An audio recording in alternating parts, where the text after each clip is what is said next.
Hello नमस्कार friends आपका एक बार फिर स्वागत है। फ्रेंड्स, जैसा कि हमने ग्रुप डी के लिए एनसीईआरटी हिंदी शुरू की है कक्षा 6 से लेकर 10 तक की। फ्रेंड्स, हम पहले 2 क्लास कर चुके हैं। उसमें देखते हैं कौन कौन से टॉपिक कवर किए हैं, कौन कौन से टॉपिक हमारे बचे हैं। चलिए, जो टॉपिक हमारे बचे हैं उनको देखते हैं और उनको इसी क्लास में करते हैं। चलिए फ्रेंड्स, आज की वीडियो शुरू करते हैं। फ्रेंड्स, हमारा कौन से बचे हैं? मुहावरे बचे हैं, लोकोक्तियाँ बची हैं, संधि बची है, समास बचे हैं। आगे चलते हैं, अनेक शब्दों के एक शब्द बचे हैं, युग्म शब्द बचे हैं, और कौन से रहते हैं हमारे, और फ्रेंड्स हमारा काल रहता है। बस ये 3-4 टॉपिक बचे हुए हैं। इस क्लास में इनको निपटा देंगे। आपने यदि पहले 2 क्लासें नहीं देखी हो तो उनको भी देख लीजिए। आपको प्ले लिस्ट में मिलेगी हिंदी व्याकरण एनसीईआरटी। फ्रेंड्स, जैसा कि हमने अपना यूट्यूब चैनल ओपन किया है, इसमें आप देख लीजिए कि कौन सी प्ले लिस्ट है, कौन सी में क्या है। कई फ्रेंड्स के कॉल आते हैं कि हमें प्ले लिस्ट में ये नहीं मिला, उस प्ले लिस्ट में ये नहीं मिला। चलिए, आपको एक बार बता देता हूँ मैं कि किस प्ले लिस्ट में क्या है। फ्रेंड्स, आपको सीईटी के लिए हिंदी मिलेगी ग्रुप डी के लिए 2023 हिंदी व्याकरण एनसीईआरटी के बेस पर। आगे है दोस्तों एचएसएससी के जो हार्ड क्वेश्चन दोस्तों, वो इसमें मिलेंगे। आपने ऐसे क्वेश्चन है दोस्तों जो आपको बुकों में बहुत कम देखने को मिलते हैं और ऑफिशियल साइट पर भी नहीं है, लेकिन एचएसएससी ने पूछे हैं और दोबारा अब इनको पूछे जाने के चांस हैं। वो सब क्वेश्चन हमने इस सीरीज में कवर किए हैं और इस सीरीज को कंटिन्यू किए हुए हैं हम। चलिए आगे चलते हैं दोस्तों। हिंदी साहित्य ये केवल ग्रुप सी के लिए है, क्या पता पूछा जाए। आगे देख लीजिए फ्रेंड्स, हरियाणा का इतिहास दोस्तों, एमडीयू रोहतक की हरियाणा की बुक है, वो इतिहास इसमें किया हमने दोस्तों। ग्राम सचिव के लिए पटवारी, ग्राम सचिव के लिए धाराएं पूछी जा सकती हैं। और दोस्तों, जो ग्राम सचिव से संबंधित जो सब्जेक्ट के प्रश्न आ सकते हैं वो हमने इसमें कवर किए हैं संपूर्ण बुक। और दोस्तों, जो हरियाणा के 2023 के पेपर हुए हैं वो इस प्ले लिस्ट में है। चलिए दोस्तों, अपनी वीडियो शुरू करते हैं आज की।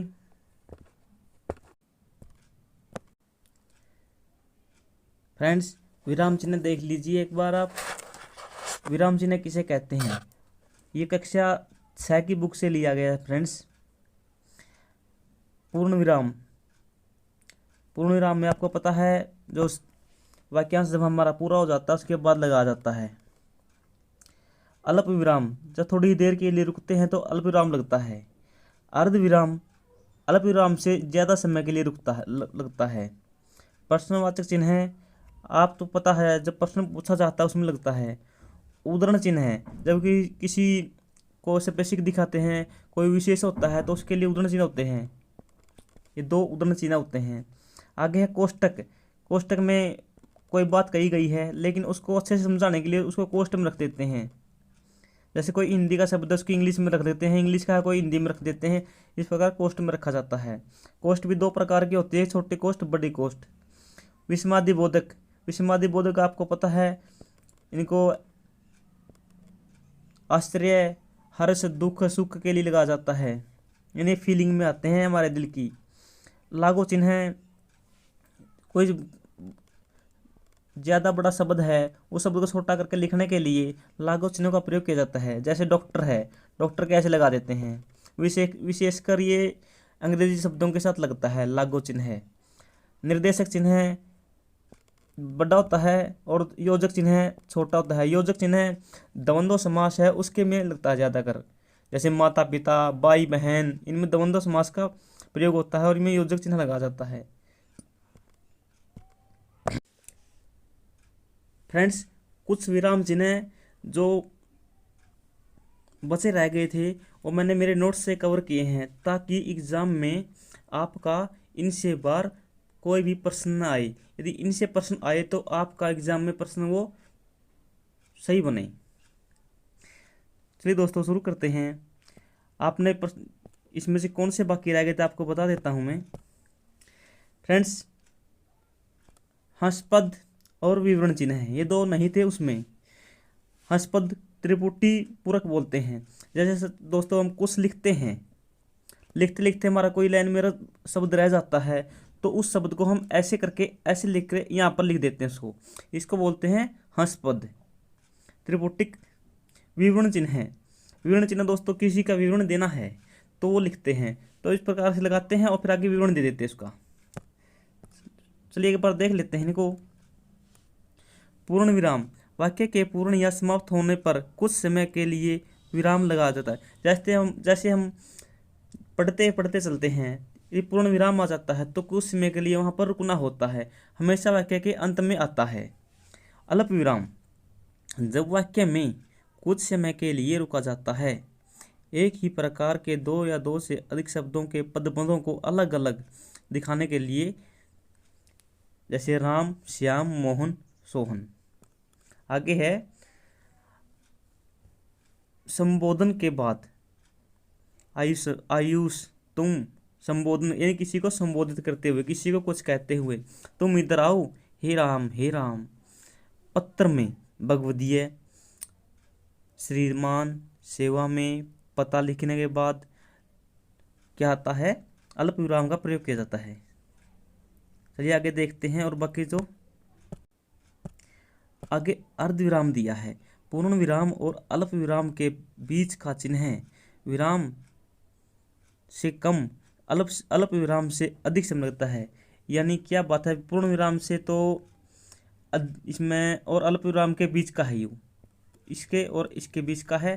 पूर्ण विराम से कम समय और अल्प विराम से अधिक समय लगता है, यानी इससे तो कम और इससे अधिक समय लगता है, बीचों बीच आता है अर्ध विराम, रुकना पड़ता है। भारत संसार का धर्मगुरु है, धर्मगुरु ऐसा सभी मानते हैं। देख लीजिए यहाँ पर लगा है, जब दो या दो से अधिक संतर्त उपवाक्यों के बीच कोई संतर्त योजक न हो तो विराम चिन्ह प्रयोग किया जाता है। ए, उ, ई विराम चिन्ह के रूप में होते हैं। मिश्रित तथा संयुक्त वाक्यों में विपरीत अर्थ प्रकट करने वाले उपवाक्यों के बीच, जैसे मैं उसे प्यार करता हूँ, यहाँ पर क्या लग गया, अर्ध विराम, वह मुझे नफरत करती है। ये दो मिश्रित वाक्य हैं, मिले हुए हैं, लेकिन इनको अलग करने के लिए अर्ध विराम का प्रयोग किया जाता है। बाद में पूर्ण विराम लगा है। वह हाथ जोड़कर रहा, वे उसे पीटते रहे। इन दोनों वाक्य एक दूसरे से संबंधित हैं कि वो हाथ जोड़ता रहा लेकिन वो पीटते रहे, लेकिन इनको अलग किसने किया है, अर्धविराम में। यानी दो मिश्रित वाक्य हों, दो संयुक्त वाक्य हों, उनको अलग कौन करता है, अर्धविराम करता है। अर्धविराम का चिन्ह को ध्यान में रखना। प्रश्नवाचक, प्रश्न पूछने वाले वाक्य में आप सबको पता है इसका, तो विषयादि बोधक आपको पता है। योजक और या विभाजक, योजक को विभाजक भी बोलते हैं। आकार में निर्देशक चिन्ह से छोटा होता है, जो निर्देशक चिन्ह होता है इससे छोटा होता है आकार में, योजक चिन्ह है। निर्देशक बड़ा होता है और योजक चिन्ह छोटा होता है। तत्पुरुष तथा द्वंद्व समास में दोनों पदों के मध्य तत्पुरुष समास और द्वंद्व समास।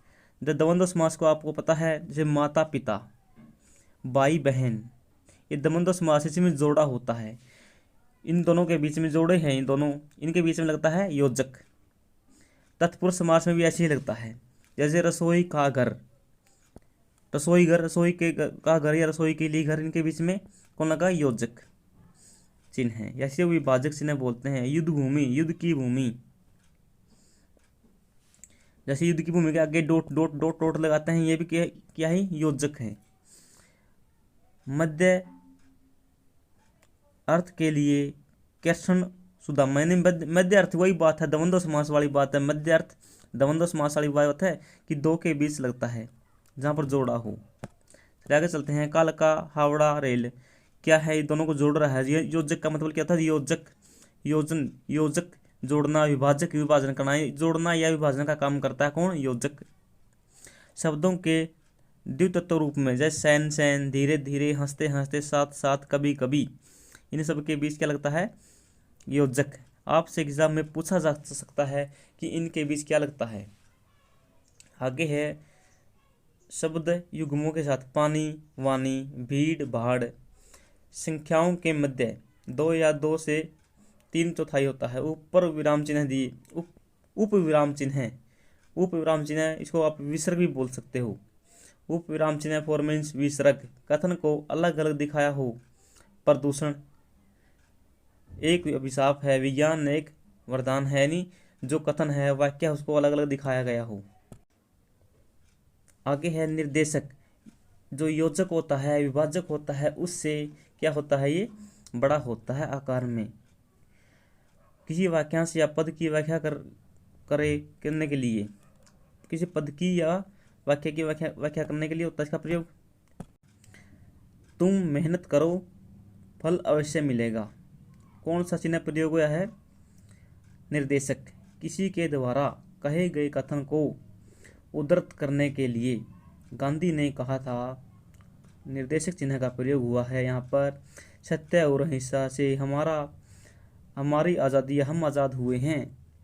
संविधान संवादों वार्तालापों में जो संवाद होते हैं, वार्तालाप होते हैं, उनके नामों के बाद प्रयोग हो जाता है। शीला निर्देशन चिन्ह है, कहिए क्या हाल है, ये संवाद दोनों के बीच वार्तालाप है। गीता मैं ठीक हूँ। लेखक या कवि के नाम के बाद या पहले कौन सा चिन्ह लगता है, निर्देशक। जिस प्रकार से हम कहते हैं स्वतंत्रता मेरा जन्म सिद्ध अधिकार है, बाल गंगाधर तिलक, ये कौन सा चिन्ह प्रयोग हुआ है, निर्देशन। या जैसे कहते हैं वह कबीर दास ने ये बात कही, तो यहाँ पर निर्देशन चिन्ह प्रयोग होता है। अवतरण या उद्धरण चिन्ह है, जो वाक्य होता है इसके ऐसे लगते हैं, अवतरण या उद्धरण चिन्ह है। किसी के द्वारा कहे गए कथन या किसी महापुरुष की वाणी को उद्धृत करना। जैसे सीता ने कहा था, रावण ने मुझको छुआ नहीं। यहाँ पर कौन चिन्ह लगे हैं, उद्धरण चिन्ह लगे हैं यहाँ पर, क्योंकि ये सीता ने कही बात है, सीता के द्वारा जो उद्धरण बात है उसको इस प्रकार लिखा गया है। तिलक ने कहा था, स्वतंत्रता हमारा जन्मसिद्ध अधिकार है।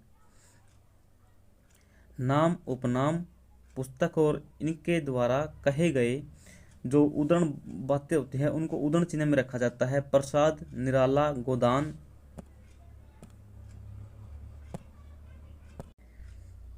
आगे है विवरण चिन्ह। वाक्यांशों के विषय में कुछ सूचना, निर्देशन आदि देने हो तो विवरण चिन्ह का प्रयोग किया जाता है। उदाहरण, क्योंकि वाक्यों के विषय में कुछ सूचना, निर्देश, यानी कोई सूचना देनी है, उसके बारे में निर्देश देना है, तो कौन सा चिन्ह प्रयोग करते हैं, विवरण चिन्ह प्रयोग करते हैं। जैसे उदाहरण, क्योंकि। लागू चिन्ह है, लागू एक शून्य के रूप में होता है फ्रेंड्स, कभी आप बिंदु मानने को, ये शून्य के ऐसे लिखा जाता है, ये लागू चिन्ह है।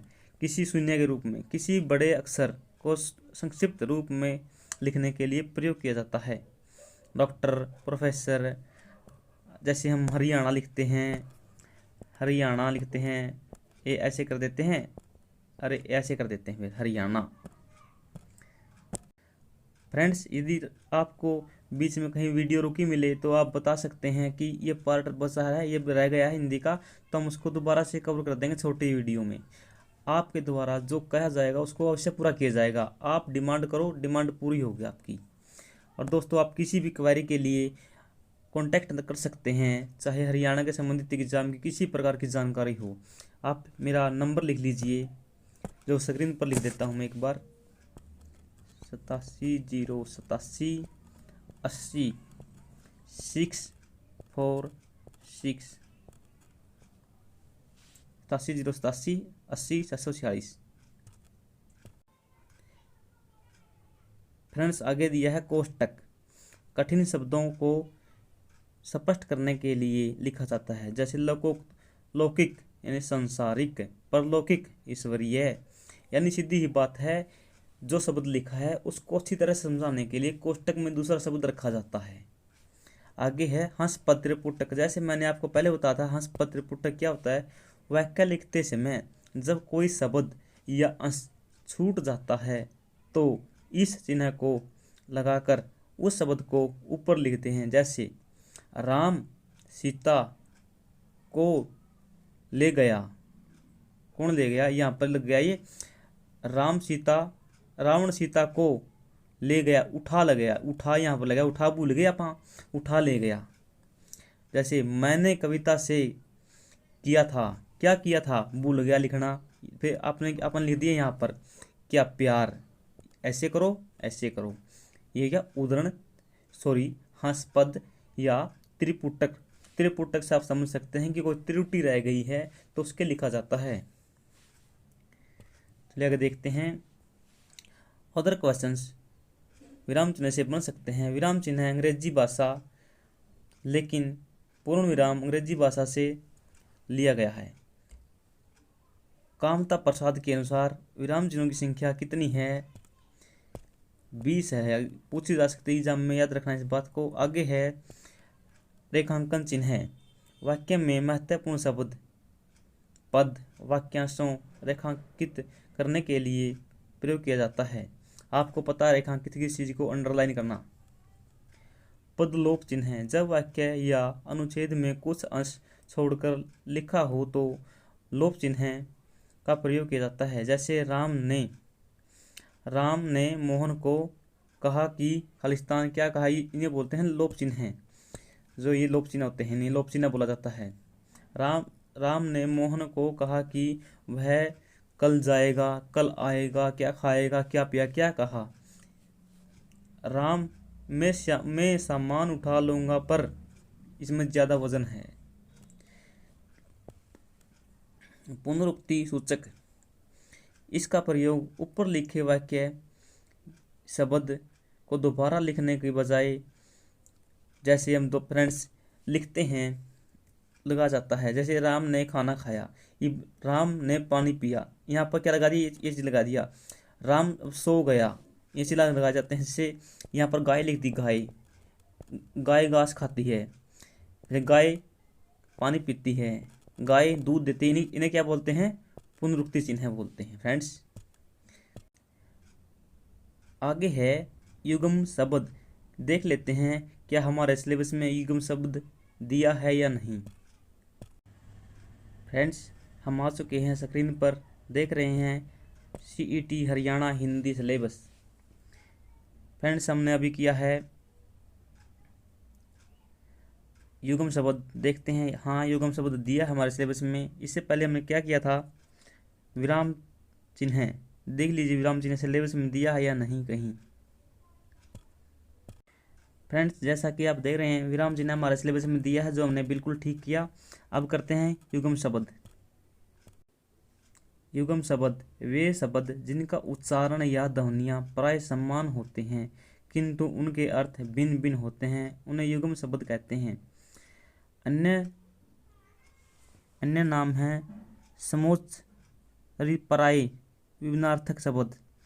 अंश, जैसे अंश को लिखा जाता है अंश, अंश को ऐसे लिखते हैं। अंश का अर्थ क्या है? कंधा भी होता है। एक अंश ऐसे होता है, अंश का हिस्सा भी होता है। अंगना, घर का अंगना, और अंगना एक स्त्री को बोलते हैं। ये फ्रेंड्स शब्द जैसे हैं कि एक शब्द के जैसे अनेक शब्द होते हैं, इनको बोलते हैं युग्मन शब्द। लेकर चलते हैं अभ्यास के लिए गूगल पर दोस्तों हिंदी ग्रामर इन XY पेन पर आप प्रैक्टिस कर सकते हैं। दोस्तों मैंने ये नोट्स मेरे खुद के लिए बनाए थे, लेकिन मैंने सोचा कि किसी और भाई का बोला हो जाए ताकि आप सब पढ़ सकें इसको। फ्रेंड्स आप प्रैक्टिस के लिए गूगल का सहारा ले सकते हैं, जो मैंने इस पर साइट देखी, इसी साइट पर दिए हुए हैं। ये किसी बुक में नहीं मिले, चाहे 6वीं की हो, 7वीं की हो, 8वीं 10वीं, किसी बुक में नहीं मिले। फिर मैंने सिलेबस को पूरा करने के लिए इनको गूगल से उठाया। तो आगे देखते हैं अनेक शब्दों के लिए एक वाक्यांश। अनेक शब्दों के लिए एक शब्द या वाक्यांश, इनकी प्रैक्टिस के लिए दोस्तों अब हम बुक करेंगे 10वीं की, 8वीं की, 6वीं की, 9वीं की, सब बुक में दिए हैं वाक्यांश। जैसे अजर जो कभी बूढ़ा नहीं होता, इति व्यक्ति घटनाओं का कालक्रम। इस प्रकार से हम आगे करेंगे इनको। एक अर्थी शब्द या समानार्थी शब्द। कुछ शब्द ऐसे होते हैं जो देखने और बोलने में, सुनने में एक समान लगते हैं, लेकिन वास्तव में वे समानार्थी नहीं होते हैं, उनका अर्थ एक होता है। जैसे अमूल्य, जिसका कोई मूल्य न आंका जा सके। बहुमूल्य, अधिक मूल्यवान वस्तु। आरंभ, बहुत ही साधारण और सामान्य शुरुआत। प्रारंभ, आरंभ और प्रारंभ लोग कह देते हैं आरंभ और प्रारंभ एक ही नहीं, अलग अलग हैं। प्रारंभ होता है औपचारिक, औपचारिकता, महत्ता, साहित्यिकता। दोस्तों आप इनकी प्रैक्टिस के लिए गूगल का सहारा ले सकते हैं। मैंने इस साइड में आप देख रहे हैं यहाँ पर लिखा गूगल में, गूगल से आप इनको प्रैक्टिस कर सकते हैं। आपको सिलेबस कवर करने का वादा किया है मैंने, उसको कवर करते हुए चलते हैं। फ्रेंड्स, एक अर्थी शब्द हमारे सिलेबस में दिए हैं, इनको समानार्थी भी बोलते हैं और एक अर्थी भी, और अनेक वाक्यांशों के ये भी शब्द हमारे दिए हैं। अब हमारे सिलेबस में फ्रेंड्स एक काल बचा है और कुछ नहीं बचा, बस सारा सिलेबस कवर कर दिया हिंदी का। संधि है, मुहावरे, लोकोक्ति भी, इनको इसी साथ कर देंगे अभी। काल, क्रिया के करने या होने के समय को काल कहते हैं। काल के 3 भेद होते हैं। भूतकाल, यानी क्रिया के होने या करने को क्या कहते हैं, काल कहते, समय कहते हैं, टेंस। भूतकाल, वर्तमान काल, भविष्य काल। भूतकाल, भूत का अर्थ है बीता हुआ।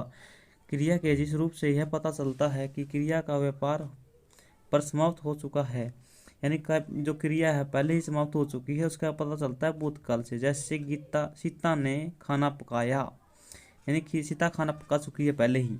इस वाक्य से क्रिया के समाप्त होने का बोध होता है। आगे है वर्तमान काल। वर्तमान काल का अर्थ है उपस्थिति, अर्थात जिस क्रिया से इस बात की सूचना मिलने की है कि अभी भी चली हुई है कार्य, यानी जो क्रिया अभी भी चली हुई है उसे वर्तमान काल कहते हैं। भविष्य काल, भविष्य का अर्थ है आने वाला समय, अतः क्रिया के जिस रूप से पता चलता है कि भविष्य में क्रिया होगी। आगे है, जैसे सीता कल दिल्ली जाएगी, गा, गेगी भविष्य काल में आते हैं। चुका है, चुकी है, था, थे, थी, ये किस में होंगे, भूतकाल में। रहा है, रहे हैं, ये जाओगे वर्तमान काल में। आगे है, काल के भेद के कारण दोनों लिंगों, दोनों वचनों, तीनों पुरुषों में क्रिया का रूपांतरण। जैसे लड़का पढ़ता है एक वचन, लड़की पढ़ती है एक वचन। इस प्रकार से आप इसको देख सकते हैं। रूप, रचना, पुरुष, अन्य पुरुष, मध्य पुरुष, उत्तम पुरुष। वह खेला, तू खेला, मैं खेला। जो खुद के लिए प्रयोग होता है उत्तम पुरुष, जो अपने सामने वाले के लिए होता है वो मध्य पुरुष होता है। जैसे तुम खेले, तुम खेलोगे, तुम खेलोगे। अन्य पुरुष जो तीसरे के बारे में बात की जाती है। आप देख रहे हैं जैसा कि हिंदी दीपक 10वीं क्लास से है ये। पुल्लिंग, वर्तमान काल। अन्य पुरुष, वह खेला, मध्य पुरुष, तू खेला, उत्तम पुरुष, तू खेलता है। ये क्यों है, जो वर्तमान में चल रही गतिविधियां उसके लिए है। जैसे वे खेलते हैं, तुम खेलते हो, ये वर्तमान की बात है। आगे भविष्य काल। भविष्य काल में अन्य पुरुष के लिए क्या होगा, वह खेलेगा, यानी भविष्य में करेगा काम। मध्यकाल, तू खेलेगा, उत्तम, तू, मैं खेलूंगा। फ्रेंड्स, हमारा जो काल है वो समाप्त होता है। चलिए हम अब अलंकार करते हैं।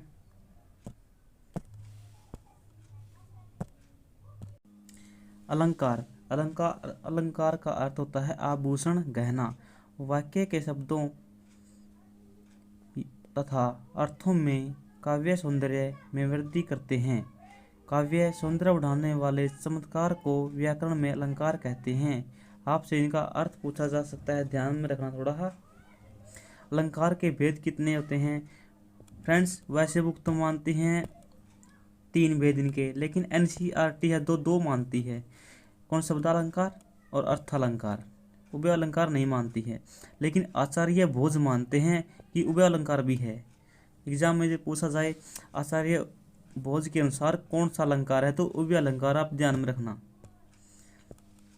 आगे है शब्दालंकार। जहाँ शब्दों के प्रयोग से काव्य सौंदर्य में वृद्धि हो वहाँ शब्दालंकार होता है, यानी शब्दों के प्रयोग से काव्य सौंदर्य हो। शब्दालंकार के भेद कौन से हैं? अनुप्रास, जहाँ वर्णों या व्यंजनों की आवृत्ति बार बार हो।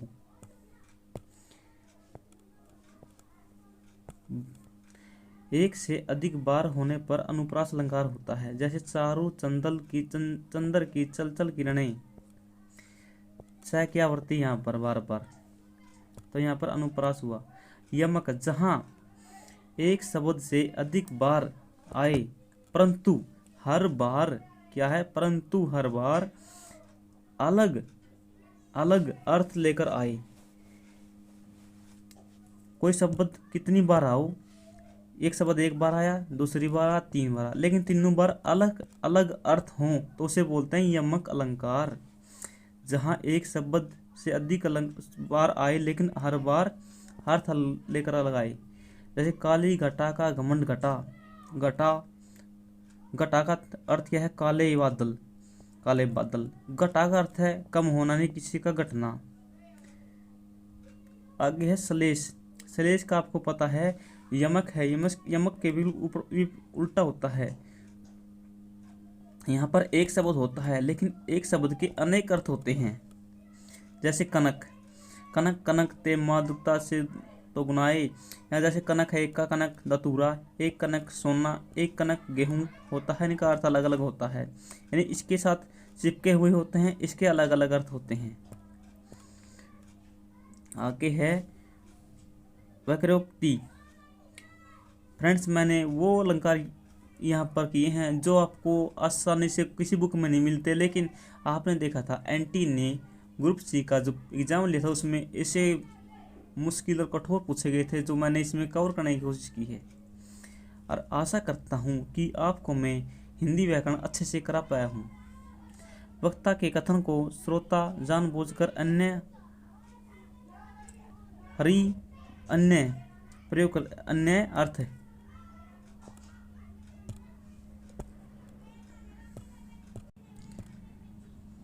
जानबूझकर अन्य। फ्रेंड्स, यहाँ से शुरू होता है ये दोबारा से, क्यों खुद के नोट्स हैं तो फ्रेंड्स मैंने ऐसे ही बना रखे, खुद के लिए थे ये।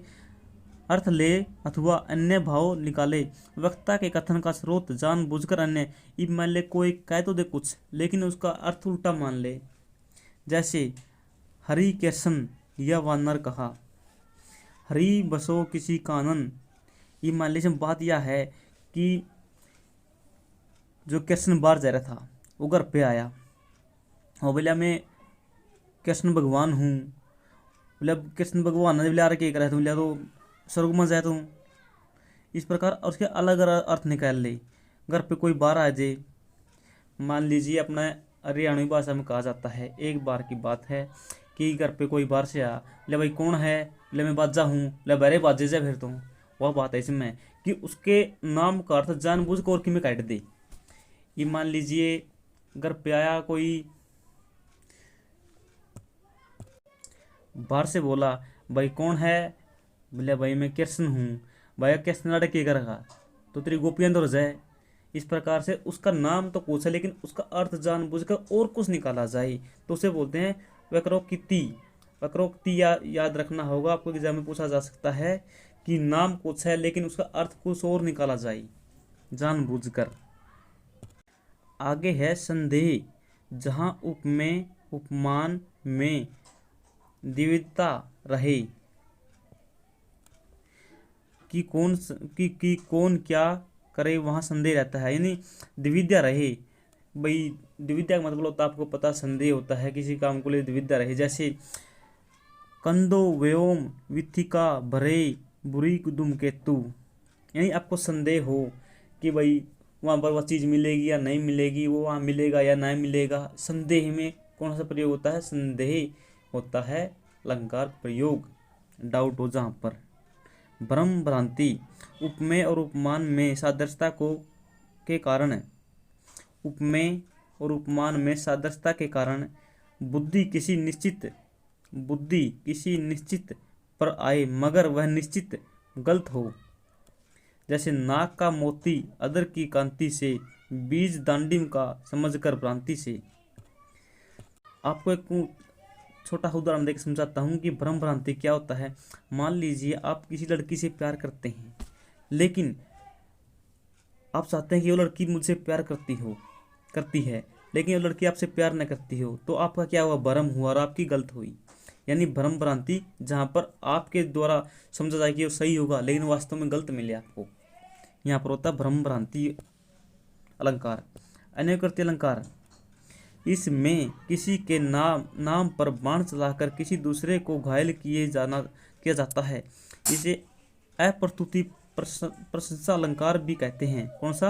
अप्रस्तुति प्रशंसा अलंकार। बालों को खोलकर ना चला करो धूप में, वरना सूरज रास्ता भूल जाएगा। फ्रेंड्स, ये बात किस की है? मान लीजिए कोई सुंदर औरत थी, वो अपने बाल खोल कर चल रही थी, फिर आगे से कोई लड़का आ गया। उस लड़के ने उस औरत को कहा, अरे उर्की परी, तुम बालों खोल कर मत चल है, सूरज अपना रास्ता भूल जाएगा। फ्रेंड्स, कई बार क्या है कि औरतें जब रास्ते से पानी लेकर जा रही होती हैं तो रास्ते में कुछ लड़के मिलते हैं, वो भी उन पर व्यंग कर देते हैं। कैसे व्यंग कर देते हैं? वो काला सूट पहन रही हो, भाई आज तो आसमान में काले काले बादल हो रहे हैं, ये धोला पहन रही हो और ये बुगले करता है जा धरती पर। इस प्रकार से शब्द तो किस में मरा है? उस औरत में मरा है, लेकिन बात किसकी ली है? बुगलियों की ली है, या दोस्तों बादलों की ली है, या बात क्या है? यानी बात किसी की, बात किसी में कह दे तीर मारना। आप समझ गए होंगे जो मैं कहना चाहता हूँ। अन्यकृति अलंकार कहाँ पर होता है? समायोस्तिक, ऐसा कथन जहाँ मुख्य कथन और गौण का कथन समान रूप से समाहित हो, यानी मुख्य भी गौण भी दोनों के दोनों समाहित हो, वहाँ होता है समोहित। चलिए आगे चलते हैं। विभावना, अपर्याप्त या कोई कारण न होने पर भी कार्य होने का वर्णन हो, या बिना कारण ही कोई कार्य हो जाए, इसे बोलते हैं विभावना। दृष्टांत, जहाँ उपमेय और उपमान में विबंब प्रतिबिंब भाव होना दिखाई दे, वह कौन सा अलंकार होता है? दृष्टांत अलंकार होता है। याद रखना दोस्तों, एग्जाम में पूछा जाता है कि दृष्टांत अलंकार क्या होता है। अन्य अलंकार, जहाँ उपमान न होने पर भी उपमेय का उपमान हो लिया जाए। विरोधाभास, विरोध का आभास हो, ऊपर तौर पर विरोध प्रतीत हो लेकिन व्याख्या करने पर विरोध समाप्त हो जाए, या दो विरोधी तत्व एक जगह पाए जाएं, जैसे जेते नीचे हल चले तेते ऊंचे होए, यानी जितना नीचे नीचे चलोगे उतने ऊंचे होगे तुम। कहते हैं बन्नी नजर करके चल किसी की ओर मत देख तो उतना ऊंचा उठेगा। आगे है अपनुति अलंकार, उपमेय का निषेध करके उपमान की सिद्धि हो। आगे है व्यतिरेक, उपमेय को उपमान से श्रेष्ठ माना जाए, जहाँ पर उपमेय को उपमान से ऊंचा माना जाए वहाँ होता है व्यतिरेक। बाकी बचे अलंकार व अभ्यास 9वीं 10वीं की बुक से आप कर सकते हैं। फ्रेंड्स, मैंने वो अलंकार कराए हैं जो आपको किसी बुक में नहीं मिलते, बहुत ही मुश्किल मिलते हैं। कई बार एग्जाम में ये ऐसे कैसे पूछ लिए जाते हैं तो उनको ध्यान में रखना होगा, लेकिन जो मुख्य अलंकार हैं वो आप एक बार फिर करते हैं। चलिए बुक से करते हैं 9वीं 10वीं की कक्षा से। फ्रेंड्स, ये 10वीं कक्षा की बुक है अभ्यास के लिए। फ्रेंड्स, जैसा कि हम अलंकार देख सके हैं, अर्थ क्या होता है, आभूषण या गहना होता है। आगे अलंकार के भेद देख लीजिए कितने हैं। अलंकार के भेद 3 मानेंगे दोस्तों। एनसीईआरटी में मैंने आपको पहले 2 बता दिया, उसके लिए दोस्तों मैं क्षमा चाहता हूँ, प्लीज़ गिव मी सॉरी। 3 भेद होते हैं फ्रेंड्स इसके, देख लीजिए तीनों भेद कौन से हैं। शब्दालंकार, अर्थालंकार, उभयालंकार। शब्दालंकार आपको पता है कि शब्दों का होता है। अर्थालंकार आपको पता है कि अर्थ के कारण होता है परिवर्तन। आगे उभयालंकार, जिन अलंकारों का चमत्कार शब्द और दोनों का मिश्रित होता है। फ्रेंड देख लीजिए उभयालंकार कौन सा होता है? जो शब्द भी और अर्थ भी दोनों मिलकर चमत्कार पैदा कर दें तो उससे कहते हैं उभयालंकार। यानी केवल शब्दों से शब्दालंकार, केवल अर्थों से अर्थालंकार, लेकिन दोनों मिल जाएं तो वहाँ का उभयालंकार। चला के देखते हैं। अनुप्रास आपको पता है कि जो व्यंजन है उनकी आवृत्ति पर होता है दोस्तों। आप इनकी जो अभ्यास के लिए हैं इनको पढ़ सकते हैं। एग्जाम में ऐसे कैसे दोस्तों उदाहरण यहाँ से उठाए जाते हैं, बिल्कुल सेम के सेम, कोई फर्क नहीं होता, एज इट इज, लाइन भी चेंज नहीं करते फ्रेंड। वो रोककर आप सभी उदाहरण पढ़ सकते हैं आराम से। आगे है यमक अलंकार। यमक अलंकार हमने पढ़ा था, जहाँ किसी शब्द या शब्दांश का एक से अधिक बार आए, सभी बार अलग अलग अर्थ लेकर आए। आपको बिल्कुल समझाया था कि कोई एक शब्द आया है एक अर्थ, दूसरी बार आया वही शब्द दो अर्थ, यानी तीनों बार आया, तीनों बार अलग अलग अर्थ लेकर आए, उसे बोलते हैं यमक अलंकार। ये भी आगे आओगा कि जो सलेस होगा तीनों के साथ एक चिपक होता है। इसमें क्या दिखा, इसमें कनक कनक ते 100 गुनी मादकताई। इस दोहे में कनक शब्द का 2 बार प्रयोग हुआ, एक कनक कार सोना, दूसरा कार धतूरा है। आगे है माला फेर जुग जुग गया बीत, फिरा न मन का फेर, कर कर कर मन का डारी के, मन का फेर। फ्रेंड्स आप देख रहे हैं कि ये एग्जाम में लाइनें बार बार पूछी जाती हैं, देख लीजिए, अब बिल्कुल एनसीईआरटी से उठाई जाती है फ्रेंड्स।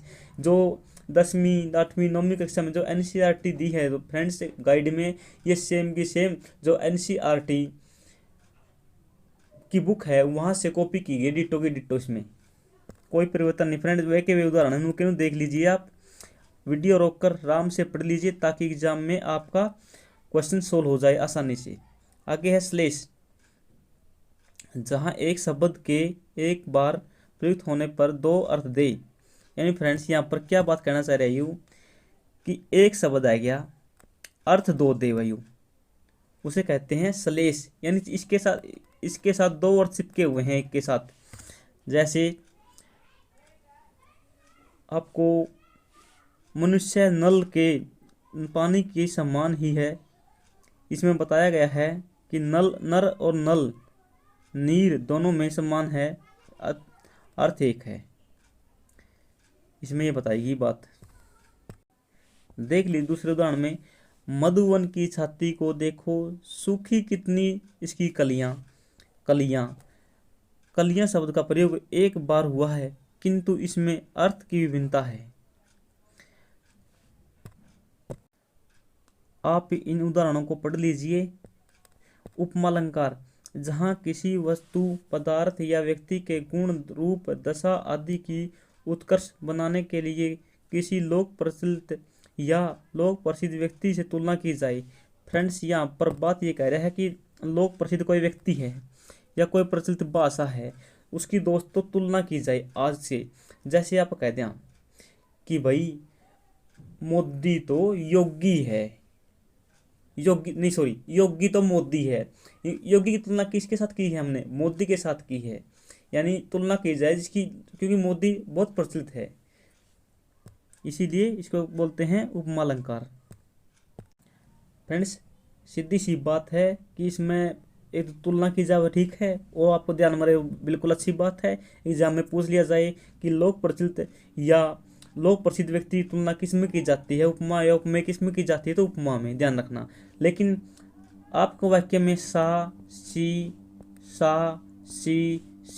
ये लिखे मिले तो वहां पर उपमा अलंकार होगा। देख लीजिए मैंने खुद पढ़े हैं फ्रेंड्स, ये लिखे शब्द ऊपर।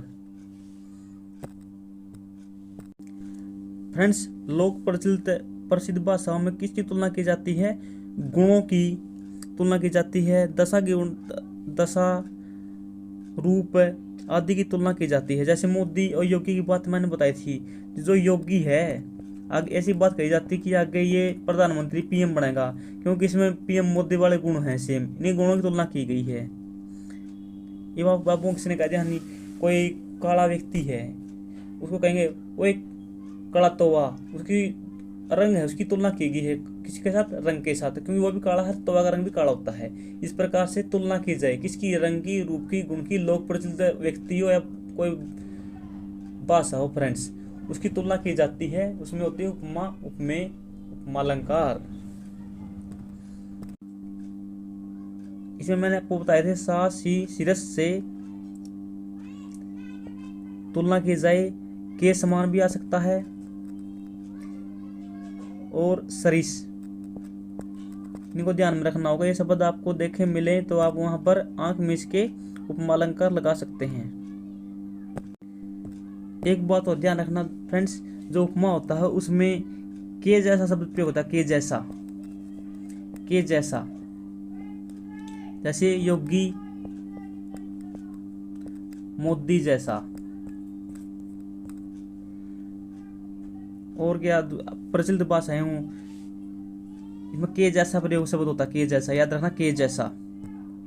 क्योंकि रूपक अलंकार और उपमा अलंकार में डिफरेंस करना थोड़ा कठिन होता है, इसी को हम करते हुए चलते हैं। आगे है रूपक अलंकार, जहां अत्यंत समानता दिखाने के लिए उपयोग किया जाता है। यानी फ्रेंड्स यहाँ पर जो उपमेय है, उपमा, इसमें कोई भेद नहीं होता। ऊपर तो भेद था कि योगी मोदी जैसा है, उसमें तो भेद था कि योगी है, इधर तो योगी बैठा है, इधर मोदी बैठा है, इन दोनों में क्या था, भेद था। लेकिन यहाँ पर भेद नहीं बिल्कुल भी। जैसे आप क्या कहेंगे योगी मोदी, योगी मोदी कोई भेद नहीं हुआ यहाँ पर, योगी मोदी इकट्ठे मिला दिए तो अभेद है। चरण कमल बंदो हरि राई, चरण और कमल में अभेद बताया गया है, यहाँ रूपक अलंकार का प्रयोग किया जाता है। मैं तो चंद्र खिलौना लो हूँ, चंद्र और खिलौने में अभेद है। क्या कहना चाहे यहाँ पर कि दो मैया, मैं तो जो चांद है नहीं वही खिलौना लूंगा, नहीं चांद, इसमें कोई अभेद नहीं है, मैं तो जो चांद है नुका खिलौना लूंगा चांद के समान, या चांद के समान आ गया। जिसमें जो उपमा है इस चांद खिलौना आ गया तो क्या है, यहाँ पर रूपक अलंकार है। चरण कमल बंदो हरि राई, इसमें जो चरण है वो कमल है, जो चरण है कमल के समान माना गया, यानी जो आपके चरण हैं बिल्कुल कमल जैसे हैं। के समान आएगी तो के जैसा है जी, तो क्या जाएगा उपमा जाएगा, बिल्कुल सेम, कोई अंतर नहीं हो, अबे दो बिल्कुल सेम सेम है तो वहां पर रूपक है। यानी बिल्कुल याद रखना, इसमें किसी प्रकार का कोई भेद नहीं होता है रूपक में। और उपमा में क्या होता है, उसमें भेद होता है किसका, रूप का, गुणों का, रंग का, रचना का, लोक प्रचलित भाषाओं का। आप वीडियो रोककर इन उदाहरणों को पढ़ सकते हैं आसानी से। फ्रेंड्स, अपना उद्देश्य वीडियो को लंबा बनाना नहीं, न ही इससे किसी प्रकार की इनकम प्राप्त करना, केवल आपको सिलेबस पूरा कराना है। उपमा रूप में अलंकार देख लीजिए एक बार फिर फ्रेंड्स। उपमा अलंकार में उपमेय और उपमान में समानता दिखाई देती है, बिल्कुल दिखाई देती है। किसमें, उपमा अलंकार में, इन दोनों में क्या समानता दिखाई देती है। लेकिन रूपक में क्या होते हैं, आरोप होता है, अभेद होता है, यानी किसी प्रकार का भेद नहीं किया जा सकता। यहाँ तो समानता है, यहाँ पर में अभेद है, यानी सेम है। देख लीजिए, मैं इसी उदाहरण से याद रखता हूँ, योगी पक्का मोदी है, जिसमें योगी मोदी जैसा है। उपमेय उपाधि, ठीक, आप इसको याद रख सकते हैं। उदाहरण के लिए पीपर पात सरिस मंडोला, सरिस आ गया तो मंडोला, सरिस का मतलब उपमा अलंकार। मन उपमेय पर पिपर पात उपमान की समानता बताई गई है। चरण कमल बंदो हरिदाई, चरण कमल में उपमान कमल, इसका आरोप लगाएगा इसके ऊपर। चलिए आगे देखते हैं उत्प्रेक्षा अलंकार। फ्रेंड्स, उपमेय उपमा अलंकार और रूपक अलंकार में अंतर करना बड़ा कठिन होता है, इसको बड़े ध्यान से पढ़ना होगा आपको। एग्जाम में आए तो थोड़ा सोच के, हाँ यदि सा से सी सरिस लिखा दिखे फिर उपमा लगा देना आंख मीच के, कोई दिक्कत नहीं।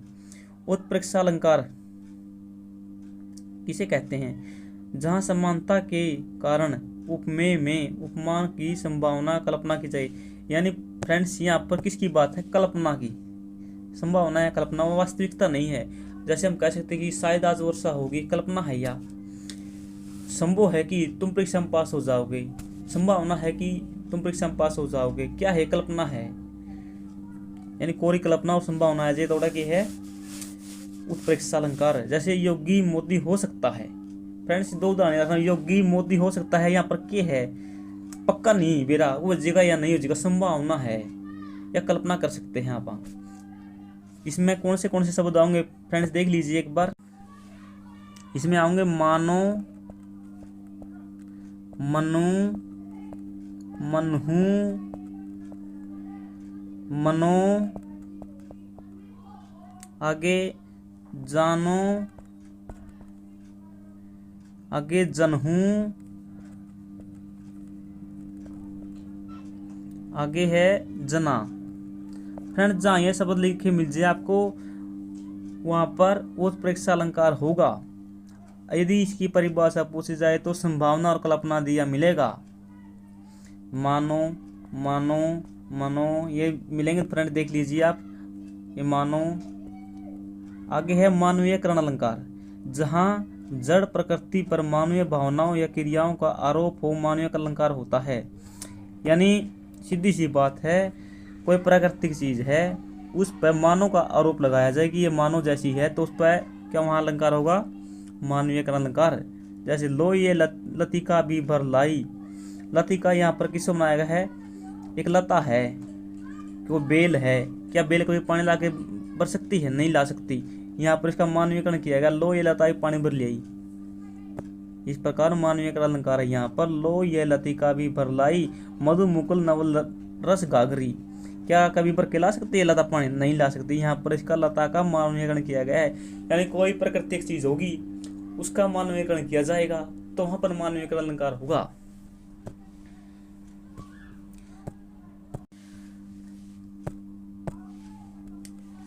यह लतिका में मानवीय क्रियाओं का आरोप है। यह लतिका में मानवीय अलंकार है, यानी लता को एक लड़की माना गया है। आगे देखिए, दिवासन का समय, मेघ में आसमान से उतर रही है, संध्या सुंदरी परी सी धीरे धीरे, मेघ आए बड़े बंठन के। मेघ आए बड़े बंठन के, मेघों का मानवीयकरण किया गया है। जिस प्रकार से मानव बनता ठनता है, सुंदर कपड़े पहनता है, उसी प्रकार से किसको बनाया गया है? मेघों को बनाया गया है। आगे चलिए, अतिशयोक्ति, जहाँ किसी बात को लोक सीमा से अधिक बढ़ा चढ़ाकर कहा जाए उसे अतिशयोक्ति अलंकार कहा जाता है। जैसे आगे नदियां बड़ी अपार, घोड़ा कैसे उतरे पार, राणा ने सोचा था इस पार, चेतक था उस पार। यहाँ पर जो घोड़ा है उसका मानवीयकरण किया गया है कि बहुत बड़ी नदी थी, दरिया थी, घोड़ा कैसे उस पार जाए। लेकिन राणा तो इस पार सोच रहा था, लेकिन राणा का घोड़ा चेतक बड़ा ही वीर पराक्रमी था, वो नदी के पार जा चुका था। फ्रेंड्स, यहाँ पर क्या किया गया? अतिशयोक्ति, बात को बढ़ा चढ़ा कर किया गया है। आगे है, एक तो ये बार बार एग्जाम में पूछा जाता है, दूसरा है बालों को खोलकर मत चला करो, दिन में रास्ता भूल जाएगा सूरज। फ्रेंड देख लीजिए, हमने पहले भी किया था ये, और अब देख लीजिए। हनुमान की पूंछ को लग न पाई आग, लंका शीघ्र जल गई, गए निशाचर भाग।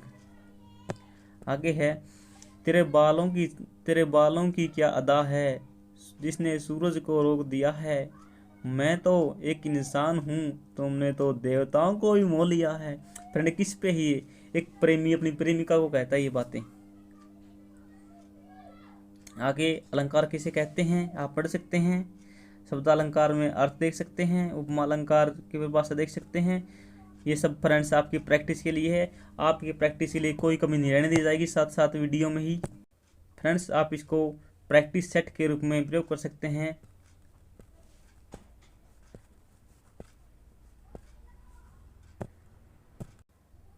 फ्रेंड्स, ये एनसीईआरटी से लिए गए हैं और जो कि तो एग्जाम में प्रश्न यहाँ से बनते हैं, इनको एक बार पढ़ लीजिए आप अच्छे से। फ्रेंड्स, जैसा कि आप स्क्रीन पे देख रहे होंगे इधर कि 10वीं क्लास की है। फ्रेंड्स, इसके आंसर पीछे दिए हैं सभी के,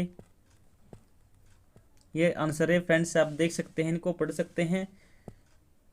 फ्रेंड्स, अपने अलंकार यहाँ पर समाप्त होते हैं।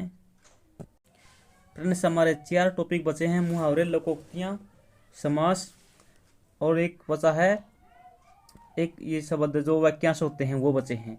केवल 5 टॉपिक बचे हैं। फ्रेंड्स, इन 5 टॉपिक को हम आपकी डिमांड पर करेंगे। यदि आप कहीं से कर लेते हो तो ठीक है, अन्यथा यदि आप बोलोगे कि एनसीईआरटी से करने हैं तो सर आप करवा देंगे कि कोई दिक्कत नहीं, अपने पास अवेलेबल है 6 क्लास से लेकर 10वीं क्लास तक के सभी के सभी मुहावरे, लोकोक्तियाँ 10वीं क्लास 6 से लेकर 10वीं तक के सभी कर लेना और वाक्यांश कर लेना। इनसे बार कुछ नहीं आएगा, ये गारंटी है। यदि आपके पास बुक हो तो ठीक है, अन्यथा मैं अपने यूट्यूब चैनल पर करवा दूंगा आपको। आप वीडियो को पूरी देखना, देखने के बाद आप इसको कमेंट करना, लाइक करना, शेयर करना, सब्सक्राइब करना। आप सभी को हाथ जोड़ के राम राम, नमस्ते।